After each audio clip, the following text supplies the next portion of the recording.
Hey guys, so sorry for the technical delays. That's on me. My team had this thing set up right and I was confused and didn't think the back end was connected. So here we are. Let's flippin' do this. We have some huge breaking news before I get to the salacious sectional story about JD Vance. The amazing thing happened this morning. The much anticipated endorsement came in from Barack and Michelle Obama. It is truly a tearjerker. I'm going to play for you the call that they made to Kamala Harris this morning. Let's do this. Hello. Hi. Hey there. Oh, hi. You're both together. Oh, it's good to hear you both. I can't have this phone call without saying to my girl Kamala, I am proud of you. This is going to be historic. We called to say Michelle and I couldn't be prouder to endorse you and to do everything we can to get you through this election and into the Oval Office. Oh, my goodness. Michelle, Barack, this means so much to me. I am looking forward to doing this with the two of you, Doug and I both, and getting out there, being on the road. But most of all, I just want to tell you the words you have spoken and the friendship that you have given over all these years mean more than I can express. So thank you both. It means so much. And we're going to have some fun with this too, aren't we? It's amazing, right? And that's just her reaction to the endorsement that we didn't even think was going to happen right away. I don't know if you believed it, but I thought that Barack Obama was going to wait until the DNC. And here he went ahead, seeing the momentum, and is now supporting her. So let's actually see exactly what the Obama said. Here we go. Kamala has been more than a resume. She has the vision, the character, and the strength that this critical moment demands. There is no doubt in our mind that Kamala Harris has exactly what it takes to win this election and deliver for the American people. At a time when the stakes have never been higher, she gives us all reason to hope. I don't think any of us could have said that better, but when it comes from the former president and first lady, it sets this into motion even more. So, all is well in Kamala world, but now we need to pivot to Donald Trump's dilemma. With a lot of pressure from Peter Thiel and even his beloved son, Don Jr., Donald Trump, as you know, on July 15th, selected JD Vance for his VP. Now, a lot of us were secretly both seething and kind of thrilled that he selected JD Vance. I was seething because I was very much afraid that adding this sort of women-hating He-Man candidate to the ticket would only fire up Trump's base. And then if they got into office, we would be doomed because Vance, as a Yale Law School graduate, actually is not a moron and knows how to work the levers of power and would be dangerous alongside Donald Trump. He is much more of an ideologue than Donald Trump, whose only belief is in himself. So all of us were fearful. And then suddenly, with a seismic shift in politics, when Joe Biden stepped down, right, and passed a torch to Kamala Harris, Donald has been very distressed about this choice because it turns out he didn't bother to care that JD is exceedingly unpopular, not just with women, but with everybody. This is the first time that after a VP candidate has been announced that his ratings in the his public approval ratings has declined. And so that leads us into the story, which is the salacious story, the fake sex with a couch allegations that we need to unravel. So let me give you kind of the timeline of how this rumor got traction. And the answer is this. What happened here was that JD Vance, again, announced on July 15th, he was selected. And then a Twitter troll went ahead and said, oh, does anyone know about this that JD Vance said in his book Hillbilly Elegy that he had had intimate relations with a love seat? And that kind of caught fire. And the next thing we knew, someone else had put up a tweet pointing to a screenshot of the specific pages they claimed in his book, Hillbilly Elegy, in which this was described. And at this point, people weren't sure if it was a hoax or if it was real, because it turns out not many people actually finished reading Hillbilly Elegy. I myself listened to it on Audible when it came out years ago, so I had no place to look to verify. And quite honestly, I did not want to touch this story, friends, but I had no choice. Today was going to be the day we had to talk about these, the couch humping allegations. Okay, so after that happened, the press picks up the story, right? This is gaining momentum. We're talking about just about 2 weeks ago, and it keeps, it won't go away. So the AP, the Associated Press, often thought of as a neutral authority on news investigations and setting kind of the baseline for the facts, put out an article. They had not released it on their wire that they give out to other newspapers. They had put it up on their website. And I think the headline was something, and the story was something to the effect of, no, J.D. Vance did not have sex with a couch. Now, if that has to be the headline about your VP candidate, and you've got to be explaining why that's not true, it's not great to begin with. But what made it worse is that within hours, or maybe it was the next day, the AP pulled that story. And why? They put a notice up in the space where the link used to drive you, which said, we did not follow our journalistic standards when we said J.D. Vance didn't have sex with a couch.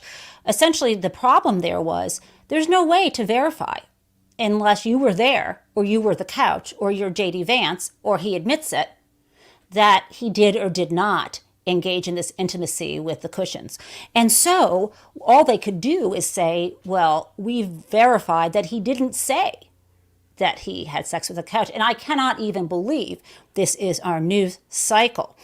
And so then we get to this point where I think we need to move on. I mean, the memes and the puns are at this point absolutely ridiculous. So I'm fortunate finally for you guys to share the definitive answer. This is someone who did the deep research, found the original galleys, right? The first copy of Hillbilly Elegy before it was even a hardcover book. And here is what it said. Let's listen to this carefully because you'll understand what the truth is. Let's do it. This rumor online that J.D. Vance wrote about having sex with his couch. That's not true, and today we're going to prove it. I should also say that I used to work in Democratic politics, and so as much as I hate J.D. Vance, I hate misinformation more. Anyway, here's a page. There's no number, but it's 179. Let's give it a read. During my first year at Yale, I felt like nobody would accept the real me. A working class kid who spent every night and sucking the cotton cheeks of Mama's couch while the ottoman watched. Pushing that cushion with my eager little between its blow the back. 1 second before I continue. Maybe this is the moment where I tell you this is not only not safe for work, but this is not even safe for Momwa's living room. Okay, if you need to step away or turn down the volume or put in your earbuds, this might be the time because we are continuing. Back out of this dirty bend it over like a recliner.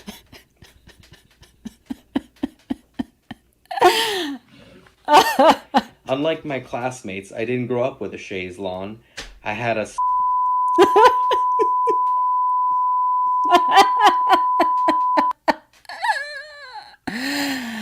Oh my gosh. Sorry, guys. A little juvenile humor for our Friday afternoon. Okay, so Donald Trump isn't probably feeling great.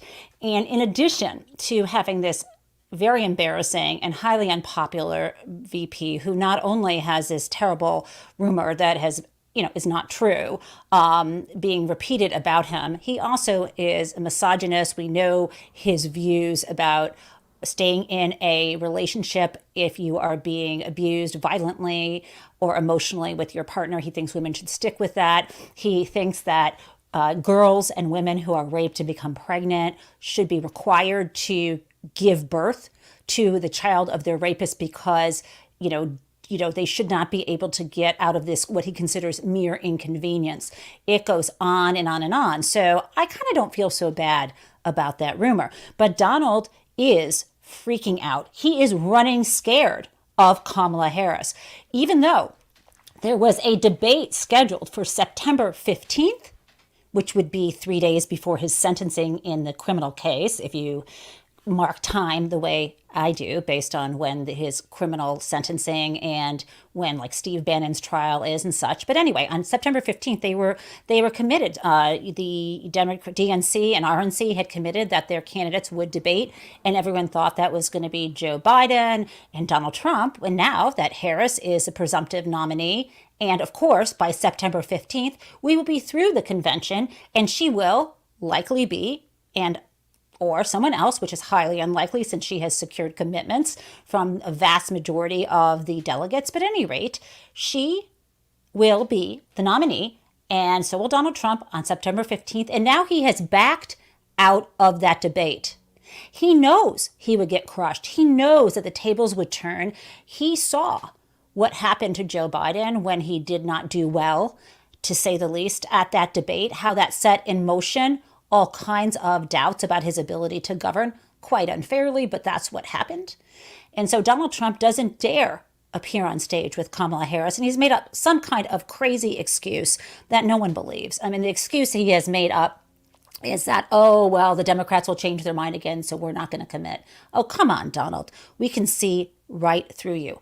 In addition, boy, it wasn't our show, but I'd like to take a little bit of credit for this. Now that the press and programs like ours are beginning to question publicly whether Donald Trump actually took a bullet or just got a shard of glass that, or some metal debris cut his ear, this is blossoming into something we can talk about. At first, rightfully, people were afraid to question the former president when there was this assassination attempt. But as time wore on and his stories about taking a bullet for democracy became exaggerated and we did not see the medical records, questions arose. And then 2 days ago, we had the director of the FBI, Chris Wray, testify that, I don't know, there are some doubts about whether it was a bullet or it was shrapnel. We all know what Wray was saying, right? And now the FBI is asking for Donald Trump to cooperate in their investigation of the attempted assassination. Well, Donald is freaking out. So let's take a look at his Truth Social rant. He is, I don't even need to read it. There's a lot of exclamation marks, and he's yelling at everybody, and he's claiming a bullet hit his ear, and he claims the hospital called it a bullet wound to the ear. La, la, la, la, la. There is one way to clear this up, which is release all of the hospital records. Maybe, in fact, release your medical records. That ain't going to happen. And until then, he is going to be dogged with this story. He will never be able to shake this question unless we actually see the medical records. And of course, as I've said repeatedly, an assassination attempt on anyone is terrible, including someone who might be your political opponent. And we should not minimize the fact that someone died. Someone was hit by a bullet, 8 bullets were shot, and one guy died. People were injured with debris and shrapnel, including Donald Trump. And it's very scary.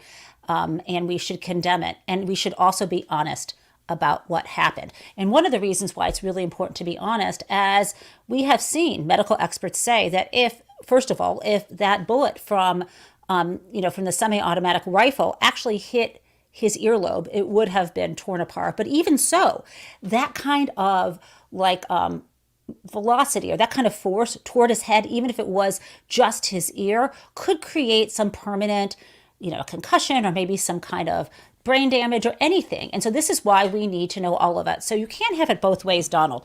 If you want people to feel sorry for you and be concerned that you took a bullet to the head, then you need to actually be truthful with the American people about what went down. Okay, so that's what's happening in Donald's world. Let's shift over back to Kamala Harris. We have 100 days. And I know people like me and people who are really joyful and excited about her entering this campaign, including the over 150,000 white women and allies who joined a call last night, which I'll talk about in a minute, and the, the money, the people who, the grassroots, contributors who are donating to her campaign and people signing up to knock doors, all of us feel the momentum. It feels just like 2008, but more so. We are not just excited and filled with joy that we have a candidate who can go more than toe to toe with Donald Trump, even if he backs down from a debate, but we're excited that we know that we are going to leave it all on the field to elect our first woman president of the United States, our first Black woman president, our first AAPI woman president. We are going to do something and transform American politics. And it's not because of her identity. I want to be clear. I am voting for Kamala Harris because I am a woman. I don't like the policies that Donald Trump and his Supreme Court have put forward. And it's not just about demolishing our freedom of choice. It's not just about wanting to create a national ban on abortion. It's also the economic policies that hurt women and children. It's also about the way in which their entire agenda of so-called Make America Great Again is about going backwards. We won't go back. We're not going back. That is why I want progress through Kamala Harris. And so what I encourage you to do is share your joy. You don't need to get in arguments with people who've already made up their mind that they're not going to vote for her, or who just want to bring you down or want to throw out things that aren't true. Here's a model of what you can do. I'm going to show you the press secretary. I think I have this shot. Oh, I don't. Well, let me tell you about Corinne Jean-Pierre. She was taking questions from Steve Doocy of Fox News, and he accused her. He said, "Why are you so uncomfortable when we refer to the vice president, Kamala Harris, as the border czar?"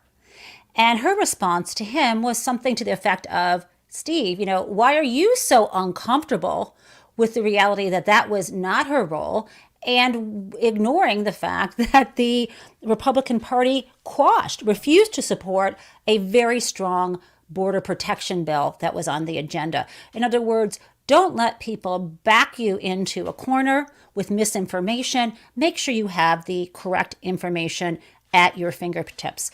Know what Kamala Harris is doing. Watch the news. Watch her speeches. She gave an incredible address from the White House after she met with Israeli Prime Minister Benjamin Netanyahu yesterday.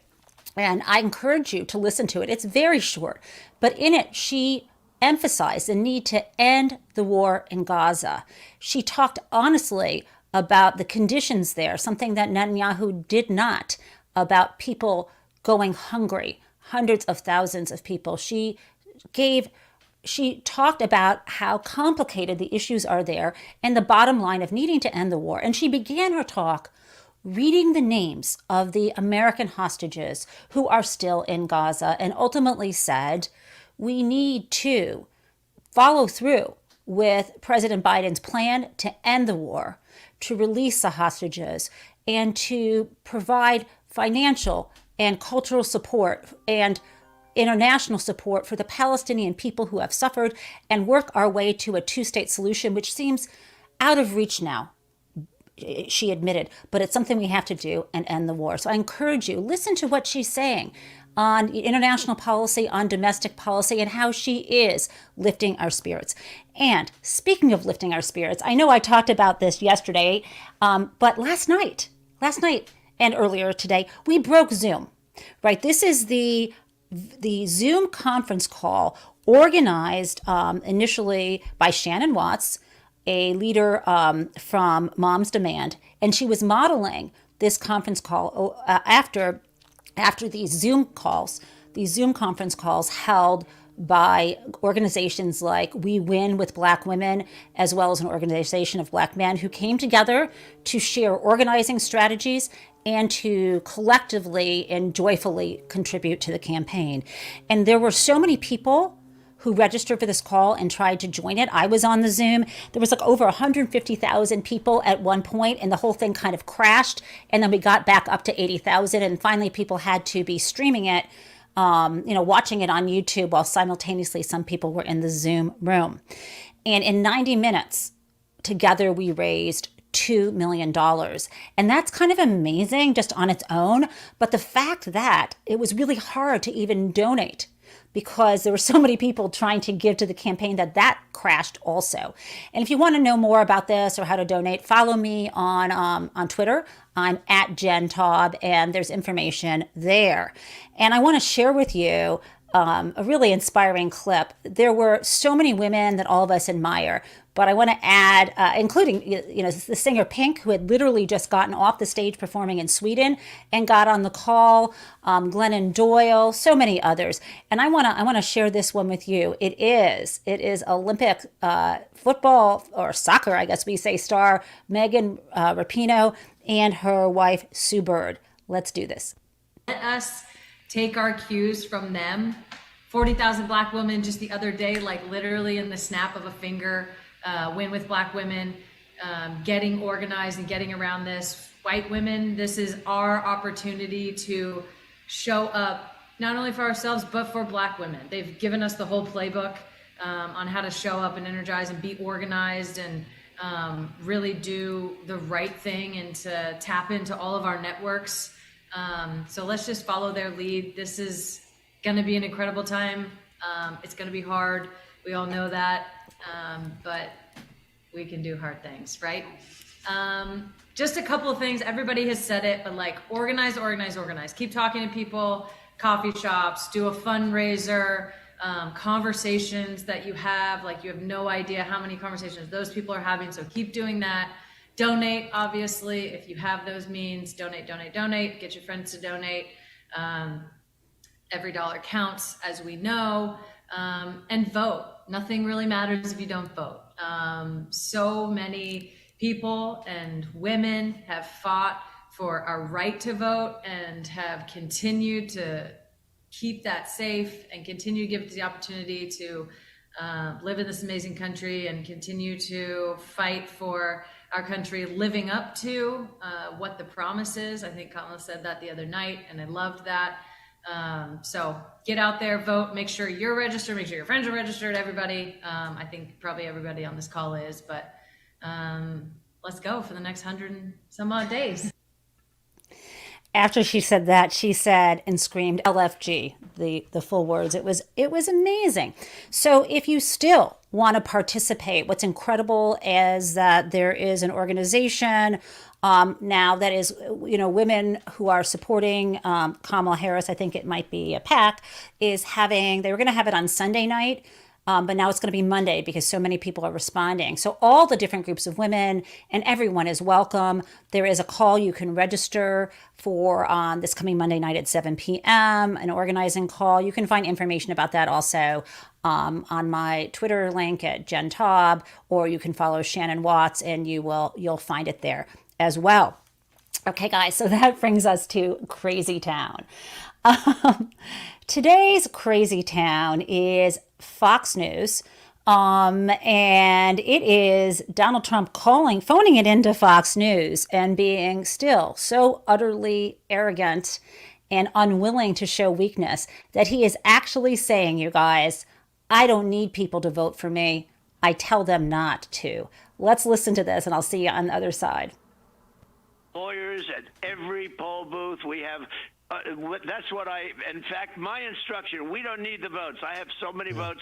I'm in Florida now, and I drove to another location yesterday, and every house has a Trump Vance sign on it. Every single house.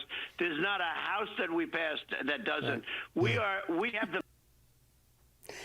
have lawyers at I'm going to play this again. Booth. We have that's what in fact, my instruction, we don't need the votes. I have so many.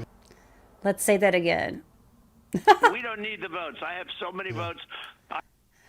I mean, you can sort of see how uncomfortable they are. We don't need the votes. I have so many votes. I'm telling people not to vote. Not the greatest idea. Guys, this is serious. We are now still in the honeymoon phase. If you want to fight against fascism, if you want to stop people like Donald Trump and J.D. Vance from getting the levers of power, now is the time to sign up for that call for Monday, give money because money matters. Something I want to say that was really important on the call last night and this is especially true for people in, the white community, which is this. A lot of people like to, get together with friends, and we saw this during the Trump era, and send postcards out to strangers in some zip code that might be a swing state. And I don't want to ever cut down your efforts, but people on the call last night made clear that that is not helpful. That is, you might have nice, pretty pens and write with really pretty handwriting, and that's great. But when someone at the other end gets that postcard, it makes no difference in their life. We need to do the hard work of talking to people we know in our family and among our friend groups face to face, and ask them face to face to register to vote and to support Kamala Harris and why it's important to you. And it's going to be painful, and people might not like you, but now is the time. And I want to say something else incredibly encouraging. We can do this. Remember, in 2016, Hillary Clinton lost the election to Donald Trump because of 3 states, and it was 77,000 votes across 3 states. Our call last night had more people on it. There were, as I said, over 150,000 people on that call. Well, all of us, of course, were the people who would be voting for Kamala Harris. But if every single person on that call just found one person in their life, especially in a swing state, to change their vote, this is why I'm telling you, if you are in a key state, whether it's Michigan or Wisconsin or Pennsylvania or Ohio or Florida or Arizona or North Carolina, but the top states I said, Michigan, Wisconsin, Pennsylvania, Ohio, get people excited. Reach out to your family members. That's the only way we win this. And please, before I leave, and I, return 1 second to Crazy Town before we go, we don't take any vote for granted. Do not ever say, well, I live in Massachusetts or I live in New York, so my vote doesn't matter. So I'm going to cast a vote for some Green Party person because I want to send a symbolic message. When you say that and when you do that, you dampen the enthusiasm when you express that to your friends. And that's a lot of what went on in 2016. Vote for whoever you want, but any vote that doesn't go to Kamala Harris and whoever her VP is a vote for Donald Trump. And you know what? I'm just going to tell you this, and it's really clear. Donald Trump doesn't need votes. Let's listen to that one more time from Crazy Town. My instruction, we don't need the votes. I have so many votes. You heard it. Donald Trump doesn't need the votes. We need the votes. Thanks for joining me. Thank you for putting up with our technical difficulties. And I will see you back here live, God willing, inshallah, on Monday morning at 8 a.m. Have a great weekend.